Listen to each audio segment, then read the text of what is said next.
Welcome, ladies and gentlemen, to the Triple B Black and Gold Dynasty Show. Sorry, I had a little technical difficulty. I hit the button and nothing happens, but that's just the way it is going live. So we got through it. We are here. We just got done doing our Week 6 NFL picks with myself, Shane, Rich Smoke, and Freight Train. And those guys are going to be back on. But right now, I'm going to introduce the special field correspondent, Shane Stodmiller, who's coming back on. Shane, how you doing? Long time no see. Yeah, it's been a minute, huh? Yeah, it's been a minute. Yeah, sorry about that delay. I was like, I hit the wrong button. I couldn't get the video up. You know, it's like, it's just sometimes it happens going live. So, how you doing again? I'm doing good. I feel like a fair weather fan or like the world's worst Steelers fan because I just. Why is that? I don't know if it's just emotionally I can't allow myself to get vested into this season, but really? I'm so frustrated with the whole, even though they won. I'm more upset at and it's not because I picked them to lose, right, which makes me a shitty right. Steelers fan, but it's just that, I don't know if I'm not buying what they're selling, but or the fact that everyone's so upset that Matt Canada sucks, or there's someone they want to blame someone. I just remember the days when someone's Nana was real excited and had a terrible towel, and the fair weather fans, and it's just they were doing good. And now I can't even remember the last time that you went to Giant Eagle and felt that. Well, the thing is, though, now with social media, everybody does a podcast, everybody does everything, writes a blog, does whatever. This reminds me with this offense of the Steelers, like the old days of Joe Walton when we were growing up, because when the Steelers had Joe Walton and Chuck Noll, they couldn't score a point to save their life.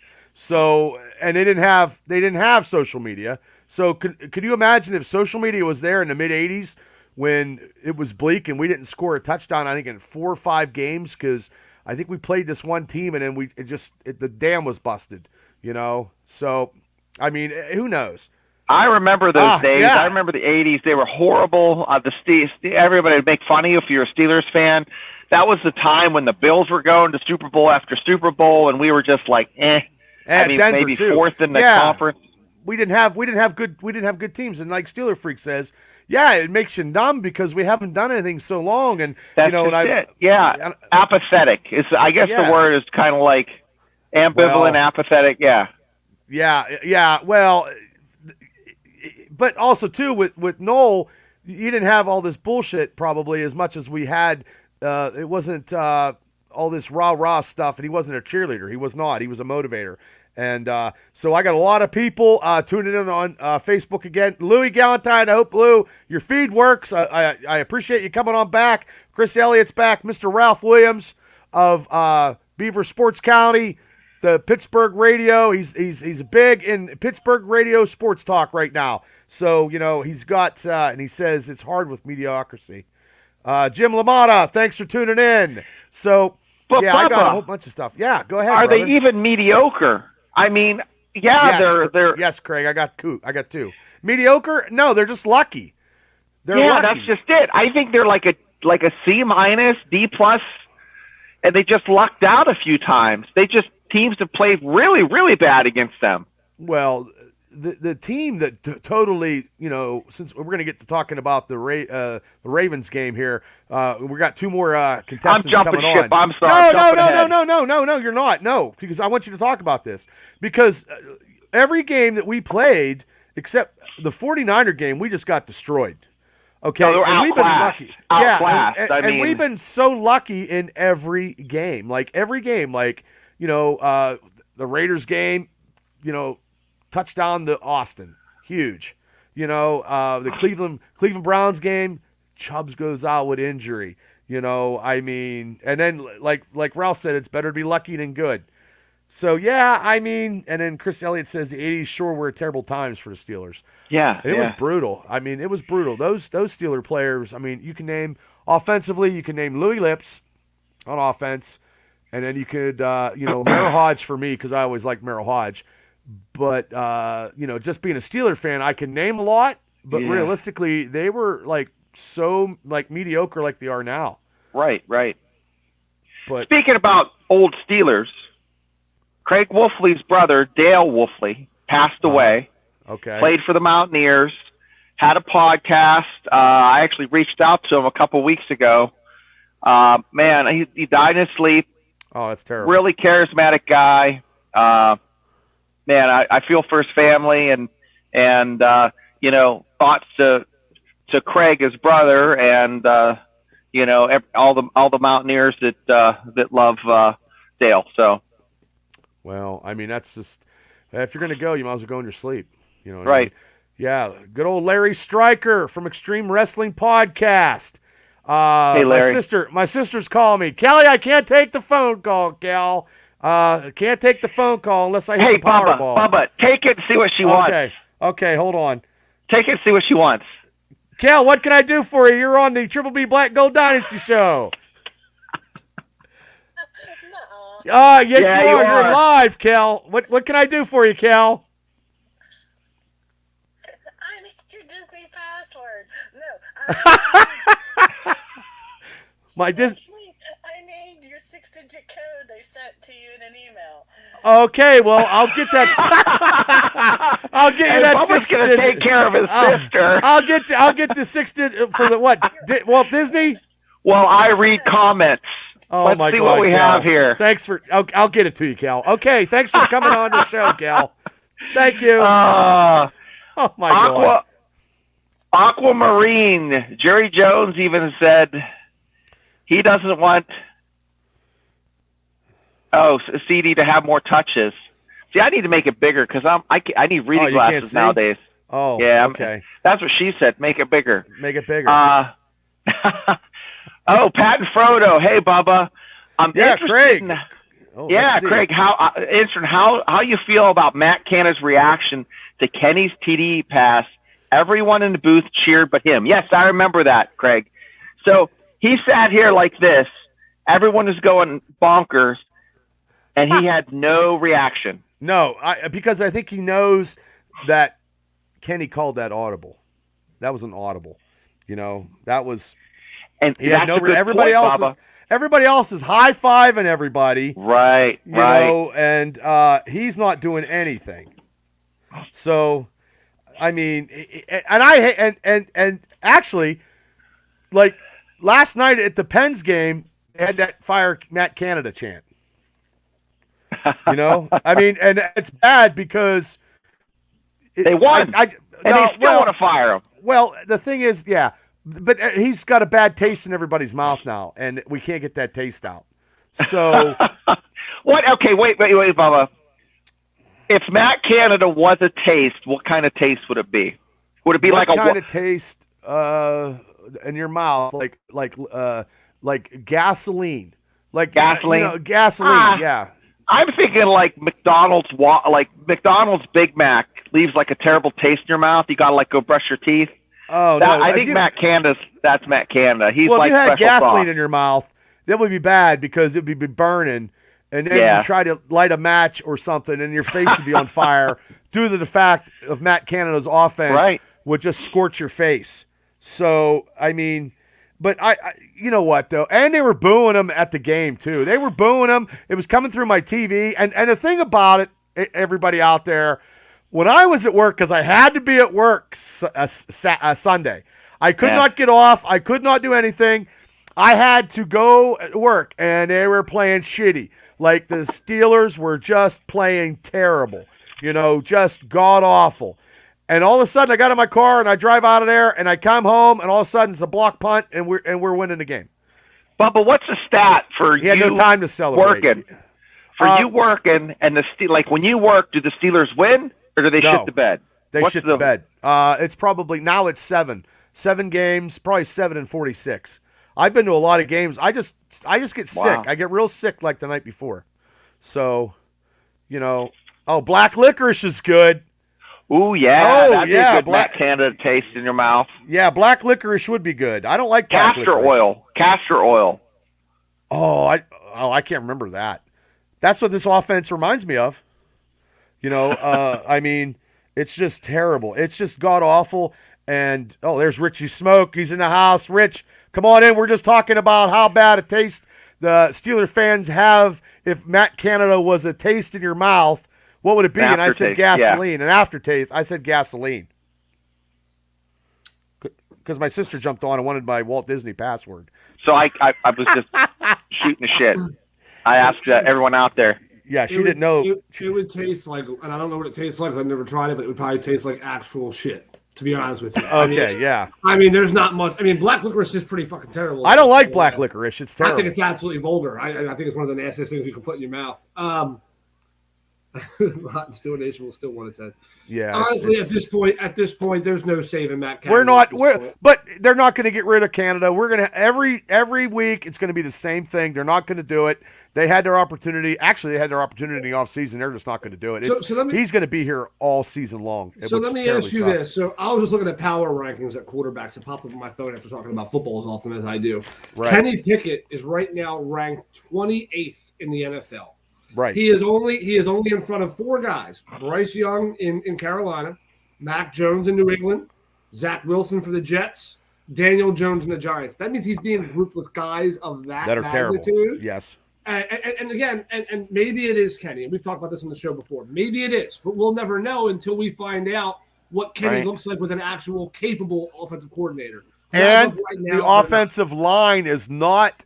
It's not. We're not seeing the whole offense the way that they can be, because that offensive line is worse now than it's been in probably 2 years, I believe. There's no push. There's nothing. And Mason Cole is a terrible center right now, and they need to solidify that in the draft next year to get a young, comparable center. That is what they're missing. And it sucks because that's why I said the hardest. I think Pittsburgh might be one of the hardest teams to judge because it's so hard to blame any one thing because you don't know, right? Who knows? Like, for example, with Najee, we know Najee has talent. We can't blame him necessarily because coaching, right there is bad. Coaching's the problem. Yes. Rob, good call. If you can't throw the football, defense is going to watch the run. Well, if they're going to watch the run, listen, the reason why, and I've been seeing this argument a lot, that Warren is better than Najee Harris. That was one of my topics tonight, and let's talk about that right now. Go ahead. I disagree, and I'm going to tell you why I disagree. I think he's better for this current offense as it stands, because with how bland things are, you have to have a speed back. Now, what Philadelphia learned the hard way back in 2015, 2016, I'm not sure if you guys remember this or not, the Eagles went ahead and picked up DeMarco Murray from Dallas, right? At the time, our offensive line's getting better, but it still had its problems, whatever. DeMarco Murray is a power back. It takes him a few yards to get ahead of steamroll and become a talented player. At the time, Chip Kelly was the coach. We're all about running outside with LaShawn McCoy. Well, Murray's he's not an outside guy. He's an inside the numbers kind of guy. The problem with Canada is he's putting Najee Harris in positions that are not beneficial to Najee Harris. He's a big guy. He's a power back. He has a little bit of speed, don't get me wrong, but he's not going to kill you off the edge. I mean, he's a power back. Problem is there's no offensive line blocking right now because everybody's able to – everybody knows the run's coming because they know that they can't throw the football. So Najee's getting hit 3 times before he gets back to the line of scrimmage. I mean, I was watching games where he gets the ball and there's already 3 opposite jerseys right there in front of him. Warren's a little bit faster. You can use him a little bit different. You can try to get him all the way to the edge. He might get lucky and break 1 or 2. Do I think he's better? No. Do I think the way the team is playing right now is better for Warren? Absolutely. Well, Warren out of the backfield is catching a lot of balls. Like Warren had 9 rushes for 40 yards. He had 3 receptions for 39 yards. Yep. So he's actually comparable, better than Harris is because Harris only had 14 rushes, measly 37 yards. And when you're a big guy, it takes a little bit of time to gain steam. You're not going to run. Warren's a fast, shifty dude. That's fine. You like to have it on your team, but by no means do I think he's better than Najee. I just think that offensive line and that passing game needs to improve, and Canada has to start making some of these runs a little bit less obvious. Like the Philadelphia Eagles, they run the RPO. It's obvious. We run the RPO better than any team in the NFL. I mean, the Niners might be better than us. We run the RPO better than any other team. In our offense, everybody, I mean, you could be blind and see what the Pittsburgh Steelers are running in the first series. Yeah. And that's just the way it is. And I know everybody is like, look, I'm glad we won. Yep. But how we're winning is just we're winning by like Ralph Williams said, better to be lucky than good, and we just this coaching stuff and it's just getting bad. Like last night at the hockey game, they were chanting "Fire Canada" at the Pens game. Yep. I mean, if I'm still giving if we go back to what we all picked for the wins and losses, I'm still giving Pittsburgh an 8-9, 9-8 record right now. Honestly, there's times where I'm thinking to myself, maybe fucking 7-10 with how things are going right now. I mean, it's bad. It's just really bad. Yeah, well, and this defense is not as good as all this money that I've been saying about it. They, you got T.J. Watt with $100 million, Fitzpatrick with $100 million, whatever they just signed Highsmith. Larry Obajobi with $9 million. He's hurt all the time now. Like, it's just look. I know we're as me being a diehard Steeler fan, I'm okay, and but honestly, it's just. As my face is froze. Yeah. Look at that. Yeah. All right. Very flattering. Yeah. I look like I'm smoking. Try turning your camera off and turn it back on. See if that fits. Oh, it's okay. Oh, hold on. First we don't live stream. Now we got faces getting stuck. Oh, he left all the way. Oh, damn. Yeah. We'll see if I'm back on. Stop spinning. We got a black screen. And no, we are not back. Now we're black. We're pitch black. It looks like what we all want Canada to see. Can you hear me? I can hear you fine. Oh, okay. Well, that's good. People don't need to see me. Yeah, because I have no clue. But hey, it is what it is. My microwave went off. No, I had some soup tonight, so I don't know. But hey, you know what? It rains, it pours. You know, it is what it is. I mean, there I am. I'm still froze up on the bottom. So I don't know why. Yeah, I actually like what Steelers Freak said there. If you don't mind putting that comment up right before the right there. Microwave. Got it. I love that comment so much. It's exactly what I'm talking about. We're talking about being better lucky than good. The problem is with a negative 31 point differential, that means that you might be getting lucky, but the odds are it's eventually going to run out. You're eventually going to lose. Oh yeah. Right. And we talked about this on the show before at the last show. I mean, when you have an opponent drop 7 balls and you still barely beat them, and 4 of those drop balls were touchdowns. That's 20 points. And they would have been up. The Ravens would have been up, guys, probably 21-3 in the first quarter. In the first quarter, they were out doing us 146 yards to minuscule stuff. Yeah, like Kenny Pickett, it was 18 for 32 for 224 yards, but that 41-yard touchdown pass with the audible that that Mr. Pickens got for the touchdowns. George got 6 receptions, 130 yards with that one touchdown. So, and still to this day, the Pittsburgh Steelers offense have not get over 335 total yards. The Bro Bible has Kenny Pickett as the 30th quarterback, and he has a 59.7% rating, 5 touchdowns, 4 interceptions. Yep. That's garbage. I mean, yes, and but like I said before, it's the offensive line, and now it's the it's the play calling. Yeah, that's good. Hey, well, I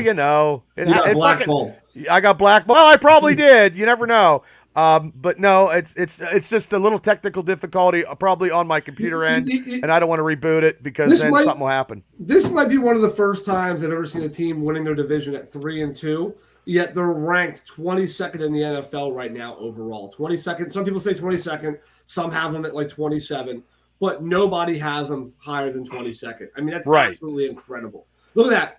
And look, the Niners have a plus 72 point differential over 100 point spread. Yeah. So I mean, they're just so lucky. But also too, the Pittsburgh Steelers has this guy. Hopefully, I can put it on the screen here. This guy right here. Yeah. I'm still working here. I'm still working now. T.J. Watt. I mean, my God. I mean, he had 2 sacks. He got pressure on Lamar. The Steelers defense had 4 sacks. Now I wish Freight Train was on. I know he was coming on. Maybe something happened, but this guy here, his guy with that big INT pick, Joey Porter Jr. That pick there. But Lamar should have never threw the fucking ball in the first place. That was bad. Yeah. That was just terrible. And then Lamar Jackson had 236 yards. He had 1 pick. He rushed for 45 yards. And we did shut down kind of their running game. Gus Edwards only had 12 rushes for 48. And Zach Flowers had 5 receptions for 73. And then Mark Andrews was having a good game. He was. And those tight ends actually kill us all the time. He had 6 receptions for 65 yards, and they had 2 sacks. But Broderick Jones in his first start did not let up a sack. So I believe, as a Steeler fan, the rookie should be starting the rest of the year. I believe. Now, can you guys, what's your opinion on that? Yeah, I absolutely think that. I think both rookies have to stay in. The offensive line in there, that tackle that you guys put in, he looks really good. Yeah. And I think Joey Porter Jr., which me and Freight Train have been pushing for this for a while, I thought he should have started the season starting. Oh, I did too. When you take him in the second round, especially even if you don't start in week 1, you see how bad your defense looks week 1, week 2. You got to start making changes. And it took them super long to figure that out. And they wait 5 weeks. What, 3 games? 4 games? It took 4 games for them to figure out, like, oh, shit, maybe we should give this guy a shot. And he's been lights out. Now, granted, there was one that he got burnt for on the sideline on the right-hand side heading down. Would have been a TD that was dropped by Aguilar. But still, can't count it against him 100%. The guy dropped the ball, But for the rest of the game, he only allowed 1 catch for 12 yards over like 70 snaps. Well, yeah. I'm sorry. Go ahead. Go ahead. And I'm gonna. I was going to say. I mean, you have an interception. You only allow 12 yards, 1 grab after being targeted like 17 times. Pretty good success rate, in my opinion. Now, I got a question from Chris Elliott on the Facebook stuff because I'm still behind the scenes, even though everybody can't see my beautiful face. Hey, guys, with all the problems going on with the Steelers, why haven't we heard from Omar Khan or Rooney? I don't think, in my opinion, I don't think you're going to hear anything from the general manager or the owner during the season. I just don't think so.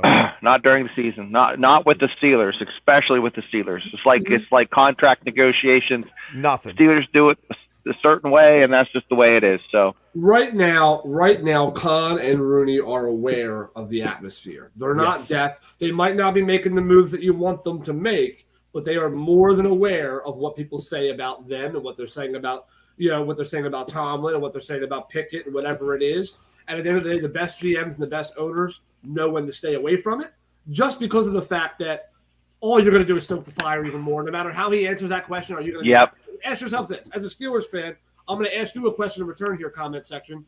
As a Steelers fan, are you going to be happy no matter what he says? If he defends what he's already doing, you're pissed, right? Oh, if he admits how terrible they are, you're going to be pissed and say, well, why aren't you doing something about it? So no matter how they answer your question, you're never going to be happy. You're not going to be happy at all. But for me, if he says, hey, guys, we understand where you're coming from and we agree with you and we're going to do this, or we already know and we know it's a problem, I'm okay with that. But if they're like, oh, we don't have a problem in Pittsburgh, then they look a blind eye, then I'm going to be pissed. Like, that's just ridiculous. I just think they might get either way. They might say that, but they know that Omar Khan is a smart guy. So yeah, Bubba, why are you all black? Because my screen froze he's in timeout. Try one more time, Bubba. Turn the camera off and turn it back on and see what happens. Every once in a while, periodically play with it and see what happens. Me. That's what I always do. Every now and then I play with it and see what happens, but that's I'm getting old. That's why I have 5 children. Well, I'm still frozen. I'm still frozen. It is what it is. That's when you would actually have less children if you would just play with it once in a while on your own. The rest of us use socks once in a while. Hey, they say stick what you're good at, right? I mean, you'd have to ask my wife to confirm, but that's Jesus! Now I got some questions for you, Rich, right now. Oh, this is a Steelers podcast. I know, but I think for me, there's a couple teams that can definitely do it. Right, Kansas City is always one of those teams that can kind of shut you down in your tracks. We do play them. We do play San Francisco. Both of those teams are obviously the real deal. I think that game, though, December 3rd, Eagles and Niners is going to be like the game of the year. I'm hoping that it's a good game. It should be. Hopefully the Eagles blow them out, right? We get lucky. I hate close games. They make you have a fucking stroke. Oh, I bet. It's an absolute nightmare. But I will say the 2 games, or even the 3 games, I should say, that I could see being a loss more than any others, or I guess 4 games. I'll just stick with the top 3. I would say Miami's a tough challenge if they stay healthy. San Fran's a tough one. Kansas City's tough. And if I want to name one more, Buffalo is always a challenge as well. Yep. But they're playing it. They're playing it in Philadelphia, the Buffalo game, right? And it's going to be Sunday. And that one I don't worry too much. I mean, Philadelphia, and they just had it for the baseball game tonight. It's one of the best home field advantage crowds that you'll find in sports. Well, I have some another stuff here. Jones will start against the Rams now. Freight Train, you being a Porter Jr. fan, you love him. You love that interception, which you loved it. It's right here. Here it is again. You love that. Look at that. That was just the icing on the cake of the weekend and the early week that I had. That was the precedent-setting to my son. But I've been saying this about Joey Porter since we've drafted him. I know. You know what I mean? That's nothing. We both that's talked about this draft. expected. You know what I mean? Like, I expected that to happen. You know what I mean? Like, he should have been in there day one. If that's Patrick Peterson is like 7 Levi, steps that's behind. a touchdown. Well, Yeah. hey, they're not even around the ball. Nope. You know what I mean? Now it's back. You have the physicality of that cornerback position back, just like Uncle Ike. Uncle Ike, God, he couldn't catch a football to save his life. No, he couldn't. But he Couldn't played the stand that son cornerback of a bitch. position physical. You know, he Never liked wasn't Ike afraid to Taylor. bump him up. You know what I mean? Well, I'm telling you, this is what is going to turn the season back around is by playing these kids. Because you look what happened. You're already getting dividends right off the rip. Yep. I mean, I was saying this before you got on here, Frey. He only allowed 1 catch for 12 yards so far. Now, granted, I did say he was burnt on that one route that got dropped by Aguilar on the right-hand side, but you can't count that against him. He dropped the drop, drops for a drop. So really, only allowed Even 1 the best catch. get burnt. Yep. Even the best get burnt on plays. Yep. But it's Well- how you pick it up, and you have to be what's the word I'm looking for? Consistent. Yeah. You know, we're you not have to be consistent. around the ball. We are not consistent on defense, and we're not consistent definitely. I'm telling on you right offense. now, I honestly. Oh, believe we're you guys- consistently mediocre. I'm telling you guys right now, I honestly believe that. And you might call me an idiot, and I really don't give a shit. No. But I honestly believe Joey Porter Jr. could be just as good as Sauce Gardner, if not better. I really do. Oh, I don't disagree with you. I'm not going to disagree with you. He's a Steeler, and he just got to learn. He's not going to be a tackler, but for a cover guy and Right. blanket people, I'm okay with that. Well, and Freight Train, you remember we watched the draft together live. You know, like the 4 of us were on there live, and we talked about this. I was like, I hope he goes to Philly. You're like, no, he's coming to Pittsburgh, and we followed him the whole first round. We're going back and forth, and we got to that Pittsburgh pick, and it was like, holy shit, you son of a bitch, you actually got him. Yeah. But me and Freight Train said all night we thought he was the best corner. We thought he was one of the top corners in the draft. Thought he was going to be a phenomenal player. Unfortunately, he went to that gold and whatever team that he's on right now. That's just because the name Porter and Pittsburgh Steelers goes together like peanut butter and jelly. Yep. I mentioned him back in January on Bubba's show, just in the comments, and I didn't think they were going to pick him. You know, I didn't think it was going to happen. I thought that was just a kind of like a novelty kind of, hey, let me just throw this in the comments. But Yeah, and honestly, he was a steal in the second round. Yeah. I mean, he easily was a first round talent. Honestly, Well, 32nd round was a first round. Any other year, it would have been a first round right. pick. Yeah. Yep. I honestly believe that they were going to take him if he was still there because of what they did the year prior. Kenny was on the board. They were afraid to miss out. He was from their building. They reached up and they grabbed him. Well, One of the all-time early. iconic 2 rounds Steelers' son too is on early. the board. They're going to take him. they I'm didn't just want. saying. They took did not 2 want. rounds too early.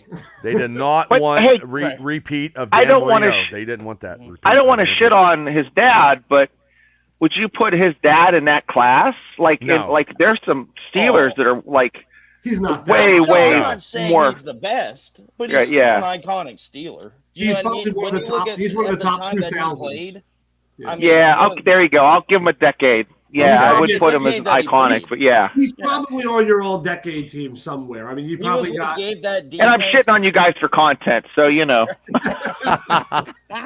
Well, you Although- can't even see. You can't even see me, so my mouth is running. Although, whoever Uncle Ike, I know who you're talking about, but I can't stand Ike Taylor. That fucking guy gets on my fucking nerves. I never liked Ike Taylor. He always Never had a could big catch a fucking pick. mouth. He'd have every ball. Always had a big- yeah, that dude That had couldn't fucking. catch- That dude had couldn't catch a butter lick. hands, bro. Yep. Oh my god. Whatever. If some people were catch them and stick them back in the day, he wore drop them. That's what it was. He had like. Yeah, but some- honestly, the thing about Ike is he was a system cornerback. He fit Dick LeBeau's system perfectly as a cornerback. Yeah. Could tackle. It didn't matter about the interceptions. He could tackle at that position. And he played it with physicality. Well, when Troy's getting you 7 a year, who gives a shit? Oh, I want yeah. to throw Rich Smoke one bone here real quick, and then I'm going to drop it. But I'm looking at the Eagles' schedule, and November there's 5 weeks where they just have Murderers Row. November 20th they play the Chiefs, okay. Yep. Then they play the Bills on the 26th of November. Yep. Then the 3rd of December they play the 49ers. Yep. Then they have like a week off playing the Cowboys. Then they got to play the Seahawks. That's a tough slate for the holidays. But you know what? I'm happy about it, though, because you know what it was? Last year, we were always told, oh, you played the worst teams in football. You didn't earn your spot. You didn't earn your spot, which they did, by the way. They were a phenomenal football team. They had Kansas City beat going into the second half. We beat ourselves, and the referees definitely helped out as well. But we still beat ourselves in that game. We had all right to be in that Super Bowl game, by the way. However, I will say I'm happy about these 5 games because you know what it is? It's the time where Jalen Hurts is either going to put up or shut up. And I think it's going to be right. Not only that, but depending on how it goes, I'm happy going 3-2 out of those 5 games. I'm okay with that. I mean, you're playing one of the best teams in football. You don't go into that going, oh, you better win all 5. It's not realistic, right? I mean, it's a very, very tough 5-game stretch. A lot of it, analysts will start bashing us when these games take place. You watch. We'll lose one, and all of a sudden all the doubt creeps in and whatever. But I expect Philadelphia to be okay. I would like to win. And I don't know about that. It depends how you lose them. Yeah. It depends how you lose them as if the doubt will come. Yeah. I'm going to say if you stay healthy. Yeah, if you get through those games, every team, right? I mean, that's every win team. 2 of those games and stay healthy. But you can say the same thing about San Fran. I mean, if they lose Christian McCaffrey, absolutely, they still have to. They're in trouble. You know, I mean, you say the same thing about Miami. If Tua goes down or Tyreek Hill, any team. Yeah. I mean, if right. TJ goes out, we're fucking done anyway. It doesn't matter. Let's talk about TJ now. Yeah. Well, let's talk about TJ. Highsmith and TJ. There was an article that came out. And on MSN, and James Harrison is quoted as saying, "Hey, Highsmith and Watt are a better duo than me and Woodley." Oh, I believe that. Oh, 100%. I agree. Yeah. So I mean, we're not to our player picks for the game or any of that shit, but I'll tell you what, I was so impressed by Highsmith. He's a fantastic ball player. Well, the thing with Lamar Woodley was he wasn't a speed rusher. He was he was a power rusher. So that's where the difference comes. And I think Lamar Woodley only had, I think his highest is 10 sacks, I believe. I could be wrong, but he wasn't like he didn't have like a couple years big sacks. I think the one year I think he had like 10. And I think that was the most he ever had. And James Harrison was a force in himself, but also too, the Steelers at that time's defensive line was fucking phenomenal. So we had Casey Hampton and Aaron Smith, and we had Kiesel. So that also helps. And Troy, Real fast, by the way, Lamar Woodley in 2008 had 11.5 sacks. 2009 had 13.5, and then 2010 he actually had 10. So he had 3 consecutive seasons with 10 sacks or more. So his highest being 13.5. Well, okay, I'm in the darkness of Steeler knowledge right now, but Highsmith had 14. I would go with Highsmith and Watt. I think Watt is gonna. Well, speaking of Watt, he fucking dislocated his fucking finger, and he has multiple torn ligaments in his hand, and he's still gonna play. He's gonna take surgery after, and as of right now, in 5 games, he has 8 sacks, 15 tackles, 15 quarterback hits, 2 forced fumbles, 3 fumble recoveries, and 1 defensive touchdown. So far in this is 5 games. 8 sacks are like Bubba, players in like other teams. You're forgetting the most important stat. He leads the NFL in hurt feelings. Well, I didn't know that. It was a stat, but there's a lot of sad pandas when you have to play against that stud. I'll tell you that. All I know is you guys better hope that man never requests a trade to go play for a winning football program. That's all. Well, I'll be honest with you. If they don't like, hey, what do you mean? He plays for Mike Tomlin. That's a winning program, right? Doesn't matter. I swear to God, if you say my least favorite fucking quote in football, I will fucking throat chop you. Because you're about to say, Mike Tomlin's never had a losing season. He hasn't had a fucking winning one either. But also, too, mediocrity is not going to get you anywhere. No. And I'm tired of it being a Steeler fan. I'm tired of worrying about it at the end of the season where we got to worry about somebody else and getting us into the playoffs. Like the last game we lost to the Houston Texans was a fucking embarrassment, and it was terrible. And I'm glad we won this past week because the Ravens-Steeler game is brutal anyway. But we were damn lucky. Our luck's going to run out, and it's going to. I don't want when it does run out. It's going to be way worse than it was. It's going to be way worse, and it's just, we got to go out. We're on a bye week, so we're getting everybody healed up. Dante Johnson's supposed to be back next week, so that's a little good news. So let's see what was the that? end zone. I'm looking at the schedule right now. Well, did you see TJ? I'm surprised. I wonder if he got a fine for punching that fucking Ravens in the chest. Yeah, I saw that. I didn't hear anything about. It was like a karate chop. It was no. like I can't. You can't see me because I'm in darkness. But I'm like you can hear me punching. Yeah. So that he punched. And it was right here on the face too, kind of like. So I thought it was a fine. So we all talked about Philadelphia's, that 5-game stretch that we had. But I want to ask you guys, and mostly Bubba and Frank. No offense to you, Shane. I just know these guys are the big Steelers mofos over here. Thanks, Joe. But so let me ask you guys. So your next five. Okay. is against the Rams, the Jaguars, the Titans, Packers, and Browns. Right. That's your next 5 games. And I'll start with you, Frank, because Bubba likes to go last anyway most of the time. Mm-hmm. If you had to give me what your record's going to be over those 5 games, what do you have? Do you have them going 5-0, 4-1, 3-2? If you're being realistic, what is the record going to be there after those 5 games? Well, I mean, if I'm being realistic, at this point with where the offense is at, and if Canada really does stay in the building, like it all appears to be, I think we would have to be happy if we go 3-2 there. Okay. You have to, because if you look at it, a lot of those teams, the Rams, with Levi Wallace on the other side, they got 2 stud receivers there. Joey can't cover everybody. Yeah. You know what I mean? So, there's a lot of good passing quarterbacks that were coming and they're playing in L.A. Right. They don't do well in L.A. But they're off a week. They have a week off. So that'll help out. Yeah. Well, then the next 4 after that, 3 of the next 4 are home against, Jacksonville, Tennessee, Green Bay, and they go back away against the Browns. I think the Browns one's going to be a hard one. I think the Rams game and the Browns game is probably the 2 toughest games out of that set. But Bubba, real fast, what are your thoughts on those 5? I was going to say 3-2, but it could be 4-1. It all depends. 2 and 3. I believe the Cleveland game will not be. The Cleveland game will not be. By the time they play Cleveland, we might score 20 points. If we score 20 points, we're beating Cleveland. Cleveland's offense is fucking pathetic. I think it's worse than ours. I'm gonna join Shane on this though, and I'm gonna tell you why. I think 2 and 3 seems to be realistic, and I'm only saying this for one major reason. I think Tennessee is definitely beatable. I think you can definitely beat Tennessee. I agree. Right. I think Jordan Love is going to struggle like crazy against a healthy T.J. Watt and them. I agree. So I can see those 2 being wins. However, I think the Rams is going to be a really tough battle. They played Philly really hard, by the way. By no means did we make that game easy for ourselves, and they didn't make it easy. The score might make it look one way, but it was a pretty damn close game throughout. That's going to be a tough one. That's tough for top-of-the-line defense. I think every game now is just tough based on the offense not being there, and we're inept. And Jacksonville can score points. Don't forget, they can score if they have to. There's a little bit of running there. They can pass the ball as well. No, that's at home. That Jacksonville game's at home. Yeah, home game. That's the only advantage that we have because every time we 1 go and p.m. play Jacksonville, game. So every time we play Jacksonville, we lose. It just sucks. Yeah. They don't play them well at home either.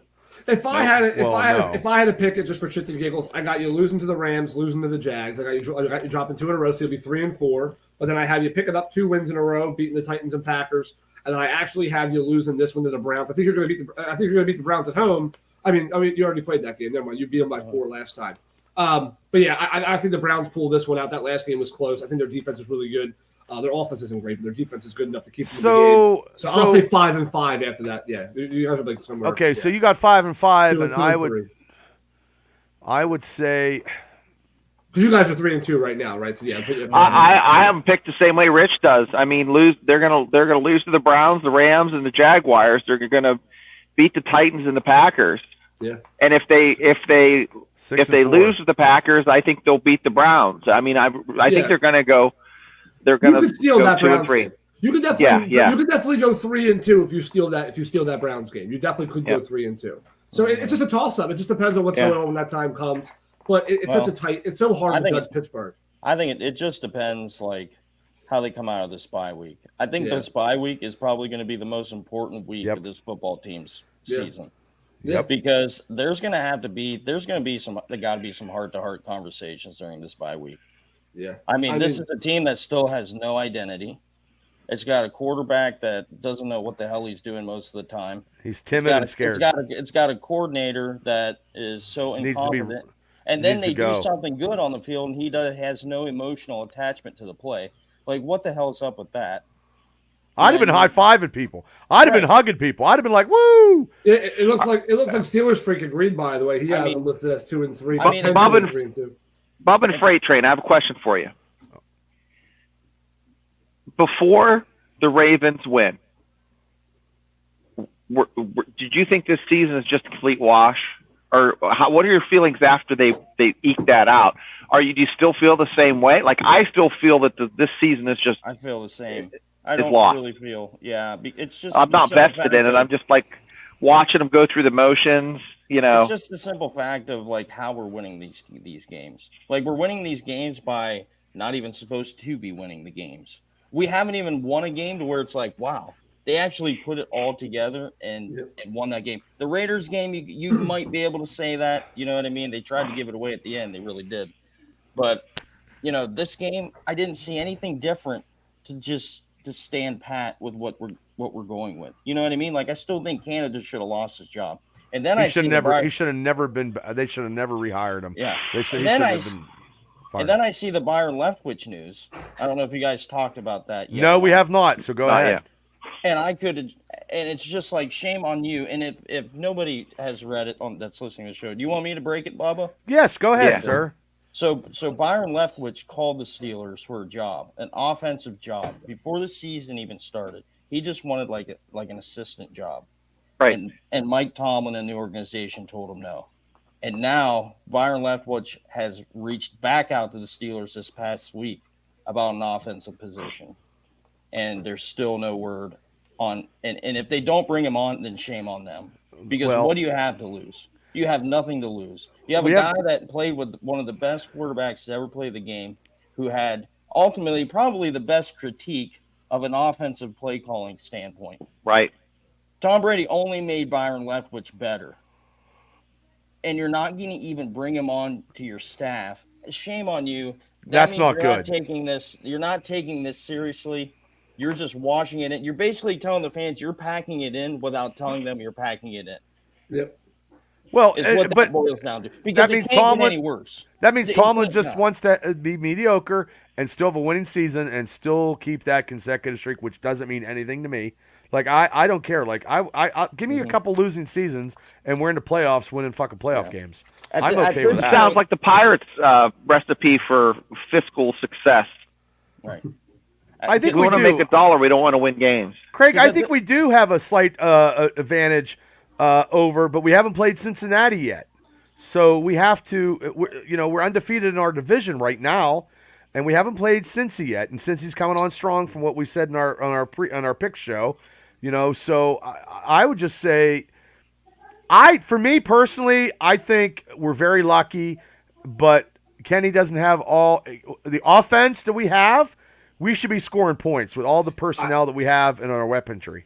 I don't see an advantage. I don't. I see a game that you guys eked out. I mean, scoring 17 points, usually you got to score way more than that to beat the Ravens. The Ravens shot themselves in the foot every chance they could. Oh, I agree. I mean, that might be score more than 17 points to beat an average NFL team. That to me, in a week out. That to me was the worst wide receiver performance in NFL that I've watched in a very, very long time. Seven drops. I mean, seven drops. There's a reason why Nelson Aguilar got kicked out of Philadelphia. He got booed out of Philadelphia. Like, the one thing I like about our ownership is they actually listen. Like, you bitch long enough, they fired Andy Reid. We were chanting fire Reid back in the day. Well, we don't do that. They fired him 2 weeks later. We were bitching about fucking Doug Peterson. For 1 year, we bitched about him. The very next year, Lurie came out in the press conference. He goes, "These fans, we have to keep them happy. We know how aggressive they are. We got to let you go." Well, you guys did boo Santa Claus. So we boo everybody. Because what have you done for me lately? It's August. Right. Santa, you haven't given me shit in 8 months. Fuck you. But, okay, I'll see it. But they're not listening. The ownership of the Pittsburgh Steelers are not going to listen to the fans because, like I said before,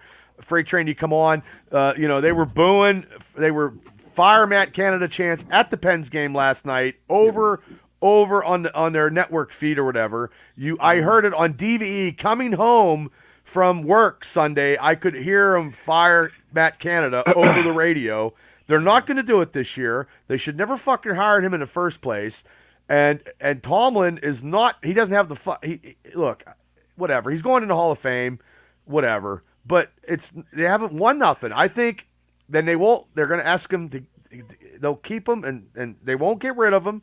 They're going to keep him until he wants to leave. They're not going to ever fire him. He's never getting fired. And I'd be. This is the scenario I'd be fine with. If you want to keep Tomlin involved in the organization, that's totally awesome. Why don't we do like a Bruce Arians situation? Where Mike Tomlin moves from the field up into the front office, and you bring in somebody younger with better philosophies than new age football. And I don't want him in the front office.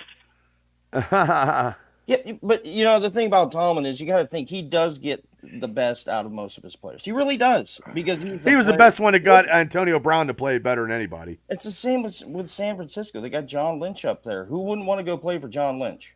That's how these players are. They're like, I love Mike Tomlin. Every single NFL player loves Mike Tomlin.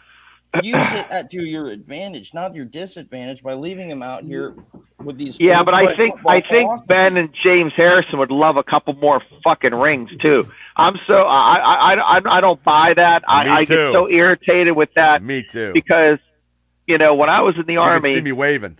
You had battalion commanders that were likable, and then you had ones that got the best out of people but weren't their buddies. You can't have it both ways. You can't get the best out of someone and Well, I agree with you, Shane, because when I did that, when I talked about, I'm not taking a shit on your freight train. It's just I get so irritated about Mike Tomlin. It just and it's not. And here's the thing, guys. I like the Steelers. I grew up watching the Steelers, but I'm not like a huge NFL fan. Like I watch a game, maybe 2 a week. College football, I'll watch 15 freaking games. But I would be divorced if I watched all day Saturday and Friday night and all day Sunday. You know what I mean? I feel you.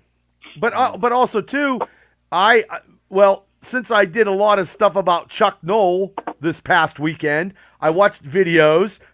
Thank you. I watched videos, and Chuck would fire if you didn't want to play for Chuck, you were gone.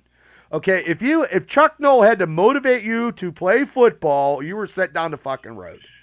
And Chuck was not a rah-rah guy, and he wasn't. And we don't need that. But also, too, Tomlin actually got the best out of Antonio. The times have changed. I know. You're right. The times have changed. But Tomlin, the first 8 years, I'd say first 6 years, I was on board. I thought he was a fantastic coach. Okay? Oh, wow. No, seriously. I thought he was a decent coach at the time. And then gradually when he started not winning any, not even because you got to make an adjustment. And he has made no adjustment as his teams have gradually just underperformed. Do we all know the definition of insanity? Do we all know what the definition of insanity is? Right. That's what's happening. Over and over again, expecting a different result, right? And that has literally been the Steelers' motto for 4 or 5 years now. I mean, it's literally what it's been.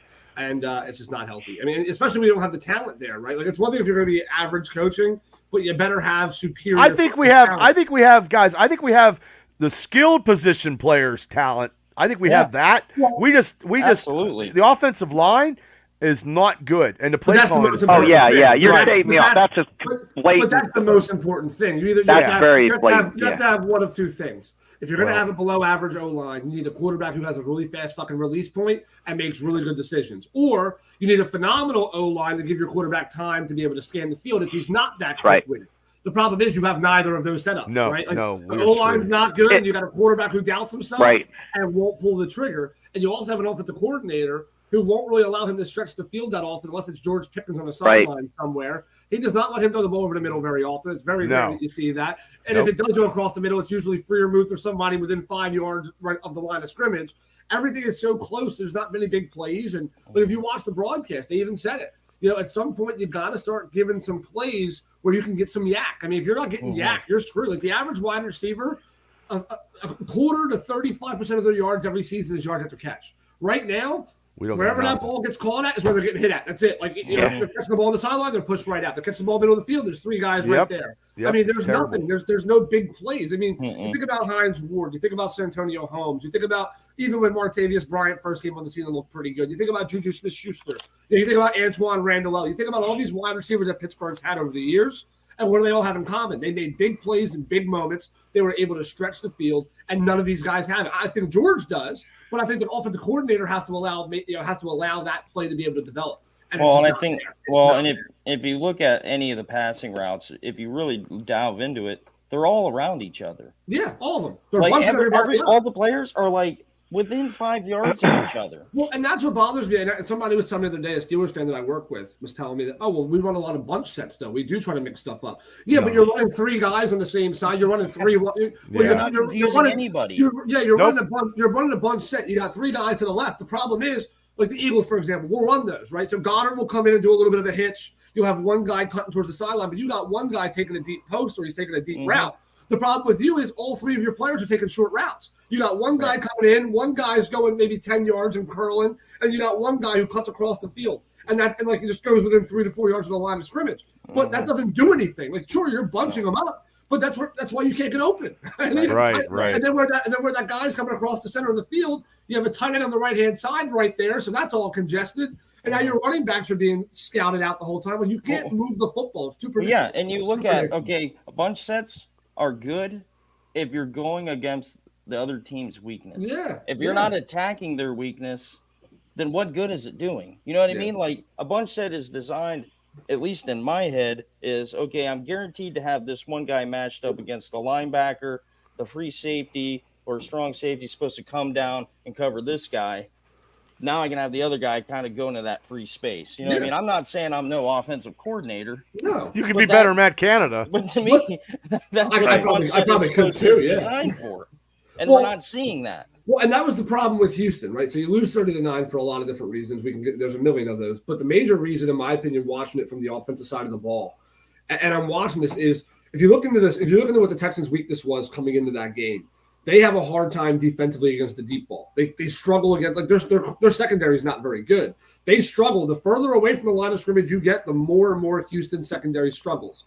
So what does Canada do? He plays into their strong suit. I'm going to pass the ball within 5 to 7 yards instead of, like, for example, I've watched Houston get burnt time and time again on these 20 and 25-yard routes on tape, but I don't want to do that. We're going to stick to what we do already. Right. But if that's not working for you, then what are you doing? And when you go into halftime and you're getting dominated by Houston, and they had a good game. They've had a couple of good games this year. Don't get me wrong. I'm not bashing Houston 100%, but they are still Houston. They're still a building team. They're not there. They don't even have the talent that Pittsburgh has, in my opinion. But they beat us, and we should never lost to them. Yeah, it's embarrassing. But my point is, though, if you're Matt Canada and Tomlin, how do you walk into the locker room at halftime in that game and go, let's just keep doing the same shit. We go back out there. They're going to break eventually. No, they've already figured you out. You have to do something. Well, what happened is he was a defensive coach for the 49ers. They called 49ers and like, hey, boom, boom, boom. You know what I mean? How'd you guys do? You know what I mean? They all talk.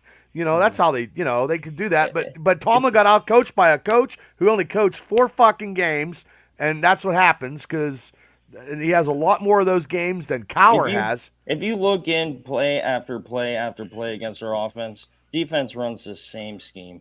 Cover 2. If you run a cover 2 against Pittsburgh Steelers, you'll shut them down all game long. It's just simple. Let me get to these comments real quick before we all get out of here. Where am I at here? I wanted to Steeler Freak, 28 years. You know what? God bless you for your service, sir. Thank you for your service. 28 years. Absolutely. Wow. Larry, we're going to win. I'm going to say we're going towing. Yeah, make some adjustments. Okay, I got some of this. Okay, Steeler Freak. My Facebook stuff, nobody's commented, so okay, new officers. Okay. So right. And this one. Yes. Yeah. Well, okay. Yeah. But he's not a real good cook, though, Steeler Freak. He's not. I don't want to eat. I don't think it's the wide receivers, though. I think it's unfair to put that on them guys. I mean, a lot of these guys are young. Austin's pretty young. George Pickens is young. Freiermuth is out, unfortunately, but he's young. I mean, you got Washington, who's young. I mean, most of your receiving core is young guys. You can't blame them by any means. What you have to address is, okay, well, what am I doing to hinder their ability, right? So I'm not putting them in positions. You watched George Pickens last week. He obviously can play ball, and we know he can play ball. But you got to put the ball in that man's hands, and you got to throw it at the man for him to be able to do something with it. Well, if that's the case, and you realize that, find ways of getting. What does every team do with their best receiver? They find a way to get him open. They'll put their second best receiver on the same side. They'll try to draw attention over there. They'll run a couple plays over and over again with the same set. This way, you keep watching that inside guy. They'll send the top guy over the top, or they'll have him come in and have the other guy go out, whatever. But they find some way. Yeah, they try to find a way to distract you, thinking one way, and next thing you know, George Pickens is across the middle of the field, wide open, touchdown Steelers. Instead, we're going to keep running the same route. We're going to put him next to somebody, and we're going to have both of them get double covered the whole way down the field and do nothing with them. And then Kenny Pickett holds the ball too long with a bad O-line. He gets hit. Shocker. Go figure. I'm not an offensive coordinator either, by the way, Freight Train, but I know obvious fucking football when I see it. Last time I checked, O-line's blocked for the quarterbacks so wide receivers can get open. Well, if your quarterback can't be blocked for it, he's not making the throws down the field, your receivers can't do anything with it, so your quarterback gets sacked. It's pretty fucking basic math. It's not calculus. I think we need to apply under the name Smoke Train. We'll just run Smoke Train. Yeah. Is he hurt? Is Pickett still hurt, Kenny? He's got a knee brace on. He's going to play. I mean, he's going to have a week to rest. He'll be ready for the Rams game. But I mean, they're gonna play with him. He's going to play because he shows that moxie. He doesn't want it to go out. And that shows something, too, about him still trying to play even though he wasn't 100%. Yeah, but Bubba, listen here. I have good moxie, too, and I'm a tough guy, but that don't mean I'm a quarterback. Well, let me ask you, though. I'm glad you said that, Bubba, so let me ask you a question. Okay. Let's just say hypothetically here, he plays an absolute fucking terrible game against the Rams in Jacksonville. Do they at some point sit him at some point? Like, do they realize, okay, let's say they lose both. Let's say they do. I bet you that. I'm going to say 3-4. Does Trubisky does he get seen on the field for at least a couple quarters to see how he does? No. I don't think they'll put him in because they don't want to ruin him any more than he is. They want him to rebound if it goes to the shit show. They won't pull him out. Now, if he gets hurt, now that's a different story. Well, Rich, but you also got to remember, Steelers don't like to admit when they're wrong. Yeah. Okay. No. They'll ride it until I saw that with Tommy Maddox. Yeah, they'll ride it until the wheels fall off. And if it wasn't for Maddox getting hurt, Ben would have never played that year. Well, same thing for Brady and Bledsoe, right? I mean, it's the story that goes on forever. I mean, same thing. Right. Brett Favre had the same breakout. Kurt Warner, same thing. Kurt Warner never plays if Trenton Green doesn't go down with the Rams. I mean, shit happens, I mean, it's just been and lowest paid. We do have the lowest paid offensive and defensive coaches and coordinators in the NFL. You fucking better with the we do. We haven't had anybody. Refund. We haven't had anybody. You should give him the Pennsylvania $7.25. Well, I'm the one that I feel bad. I was always mad with Bruce Arians because he was getting Ben fucking killed, and I wanted to fucking get him out, and then now I would take him back and kiss him on the cheek. But I mean, and even Todd Haley with his craziness, You can blame it all on me. Sorry, I love that. We do. We blame it all on him. Yeah, they and Green was actually beating us in that game, and then he went out with injury for the rest of the season. So I mean, I don't think some of the players that the Steelers have are playing to their potential under the Pittsburgh Steelers. But also too, when players leave the Steelers, they never fucking do good anyway. I've seen that my whole life. Javon Hargrave, just saying. Hey, do you think Matt Canada's neighbors are giving her ass a shit, like people in the PTA are like, "Hey, buddy"? He's not even going to the PTA meeting. He's probably sitting in his house going to the facility and house, home he and installed house. Security doors everywhere. You don't think he goes to the Giant Eagle or getting goes? No. He sends his wife out, or he's Uber. He has a double go out. He's Uber. He's Ubering. Do you think his wife has like a fake ID just so people don't know that who she's married to? Matt Canada has a fake ID paid for by the Pittsburgh Steelers so he can actually go out in public. She's like an alias. Maybe she has a false nose and some glasses. Guys, I've never seen it, and like I said, social media is so crazy. But also too, the Steeler game, they were fire Matt Canada. It was on the radio where you couldn't hear, the announcers because you heard fire Matt Canada. At the hockey game last night, you heard fire Matt Canada. Yeah. I mean, it is just you're the whole city wants him gone. And it's like Monty Python. He's a witch. He's a witch. Burn him. I keep hearing that in my mind. Yeah.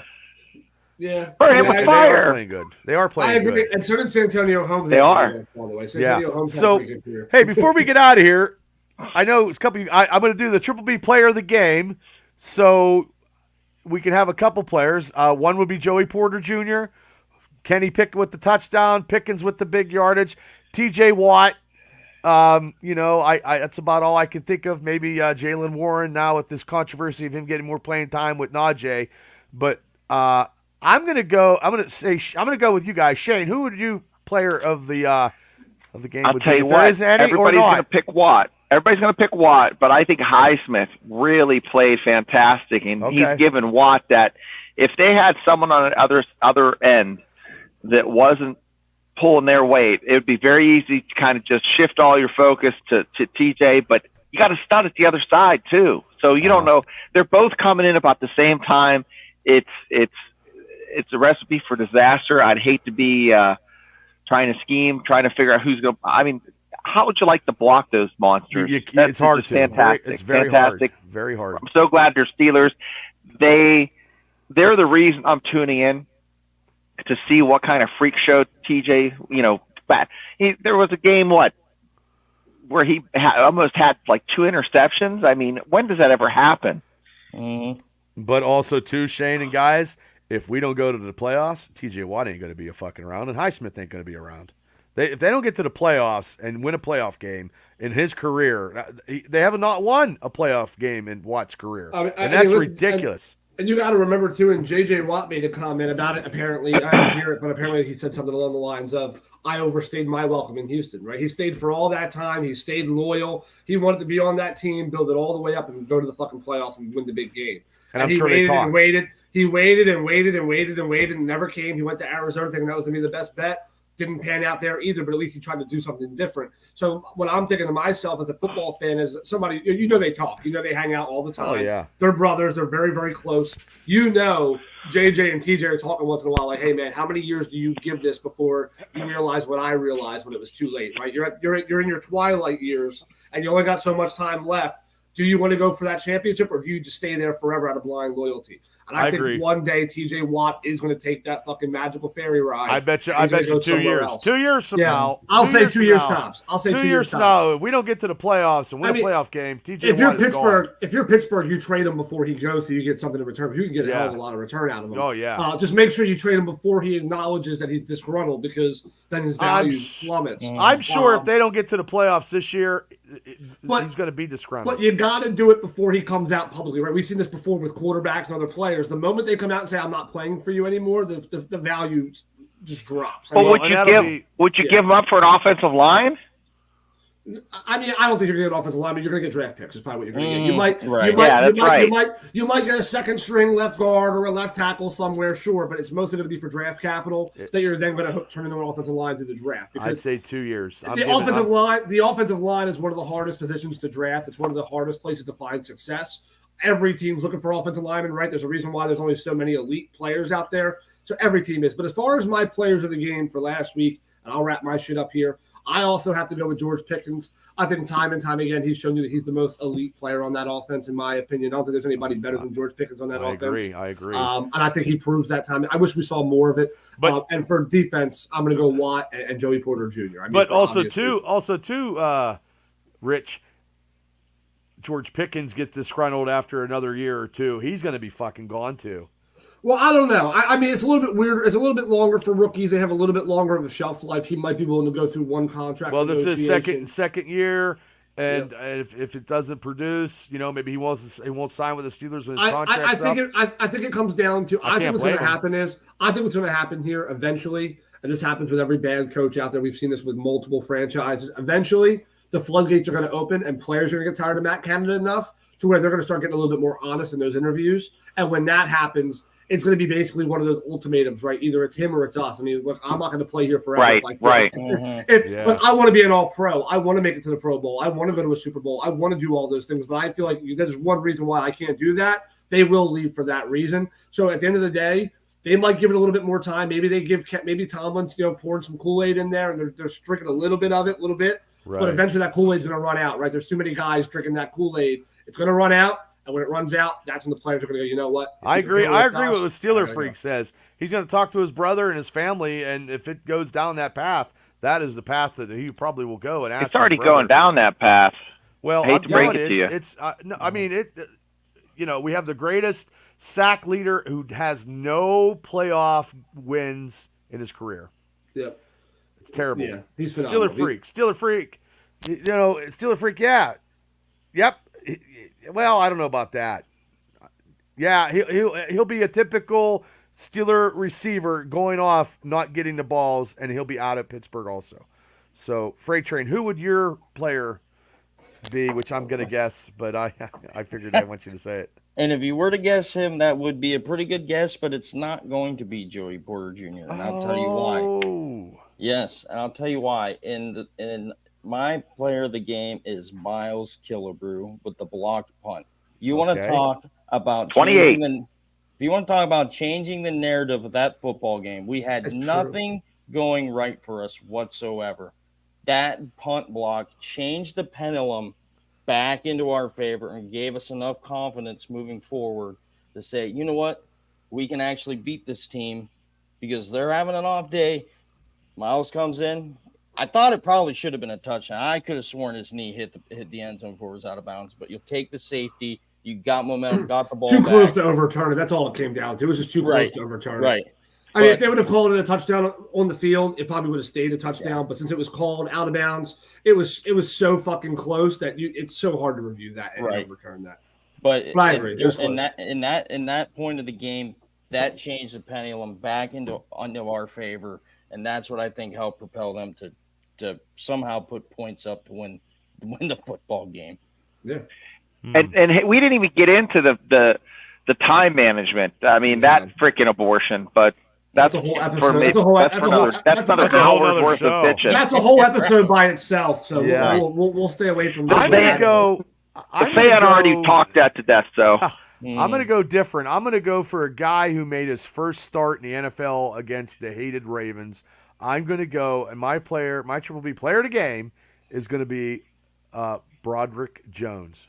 Yeah, not bad. Ooh. No sacks. First, you know what I mean? He played very, very good. So, and hopefully he starts the rest of the season.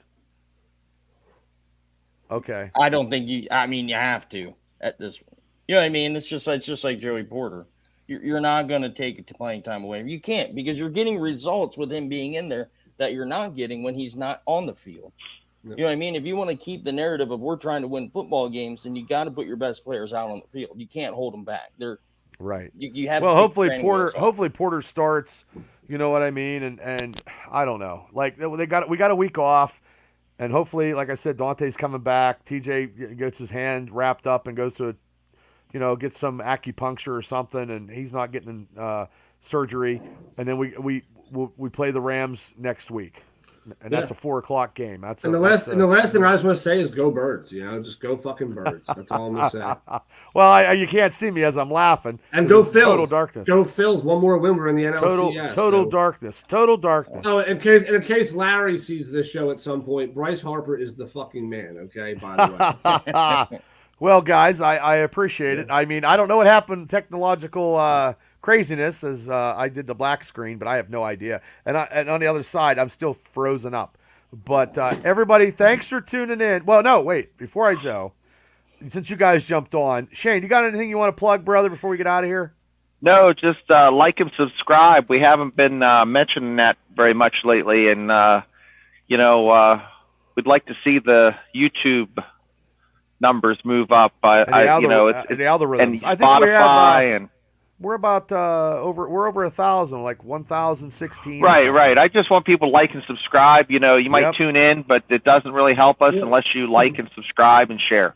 Yeah, Yeah. And watch. Watch us in the bathroom, on the commute. I don't care how. Just listen to us on Spotify. Give us the Halloween version. Well, speaking of Halloween version, Steeler Freak, the Triple B Experience Mania Megacast guys, we're going to pick our top Halloween movies here at the end of the month. So a little pulp culture on the Fridays. We like to do that, and hopefully people can see me because this is a This is a horror flick right now with the black screen, but yeah, watch 5 times the help. Yeah, I mean, look, I just yeah. So Yeah. so Rich, do you have anything you want to promote, brother? Well, first of all, I'm always promoting myself, trying to sell some shit, and I'm good at what I do. Listen, you ever looking for an insurance quote, whatever it is, home, auto, motorcycle, renters, you name it, 610-590-4205. Give me, you know what? Give me all that information, and I'll write a logo, and then we'll put it on. That is my direct line. There's no transfers, no 1-800 pain in the asses on call centers. It is straight up my direct line. But no, I mean, aside from that though, like Bubba, like Shane was just saying too, like, share, subscribe. There's something for everybody, right? I mean, whether you tune in on Wednesday nights because you like you like NFL picks, or later on Wednesday nights you like the Steelers. Thursday nights we got college football coming to you, and then again we have an awesome Mania cast. We have great, we have Freight Train coming on these shows. We have Chris and Donnie and Danny and Kal-El and all them guys. If you can't find something on here, well, then I don't know what the hell you're into. But again, we got pop culture, we got all kinds of shit. And I'm sure we'll come up with some other idea at some point too, because we're all addicted to coming up with bullshit to talk about. So, when you got 3 guys who love to look at themselves all day, apparently, this is what you get, right? And but we're grateful for you. Here we are, low key. But yeah, that's all I got, man. Just like, share, subscribe, tune in, tell your friends, and let us know if you ever have any recommendations. We're always down to hear what you got to say. So. All right. I appreciate it. Freight Train, you got anything to promote, brother? Yeah. Well, Steelers Realm is going to take the rest of the week off. It's a bye week, so we all get a break. So, but we'll be back Monday. You can catch us on YouTube, Facebook, it's Steelers Realm, or you can catch us on PSF, which is a mobile sports app. We cover the Pittsburgh Steelers in there with 2 other teams. Come in, there's a group, a Steelers group. You can come in discussion wise, you name it, it happens in there. PSF. You just got to download the app. It's for Android or iPhone. They need to fix that a little bit because I keep freezing up. Yeah, it does have a little bit of bugs on the Android. Yeah. When it works, it's pretty slick. It's a slick idea. It's fun.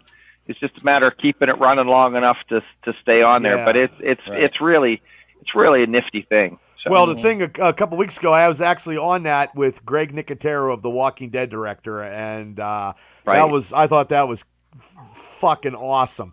And he actually, me and him were talking about the Walking Dead while watching the Steeler game. So, and that's Frank's cousin. So, and Frank Nicotero does his show. So, I gotta get out of here, guys. Oh, okay, brother. Thank you. Enjoy Thank the rest you. of the show. Thank I don't you. wanna be rude I'm getting off here in about 5 seconds anyway. But I just want to say, hey, thanks. Thank you to Rich Smoke. Shane, thank you. Freight Train, thank you. And we had a little technical difficulty on my end. But Shane, you are absolutely right about trying to get the shares out and getting subscriptions and getting people to do this. As everybody knows, this is not an easy thing to do, is doing these podcasts. And I do try, and I appreciate all the support that everybody has given me throughout my whole podcast career. And from last week, the support that I got was astronomical. And I'm not going to go into a big-time spiel about that, but I want to thank everybody that tuned in, and hopefully people tune in to the Triple B Experience, to the channel, to these Steelers shows, to the podcast shows, to the Mania shows, to everything. My interviews, I'm looking to get some more people to do some interviews, and I'll work on that. And right now I got a little bit major thing coming up next week, but I still will have this show next Wednesday. I will be... next Wednesday. So there we go. I got a couple more comments. He'll do well in the Army. But hey, for you guys, I appreciate you guys coming on tonight and giving me a hand. And it's always cool to chit chat. It's better sometimes with a couple than it is with one. But sometimes you have to be Lone Wolf McQuaid, and I got to get it done. But I appreciate all you Steeler fans. I appreciate all you guys.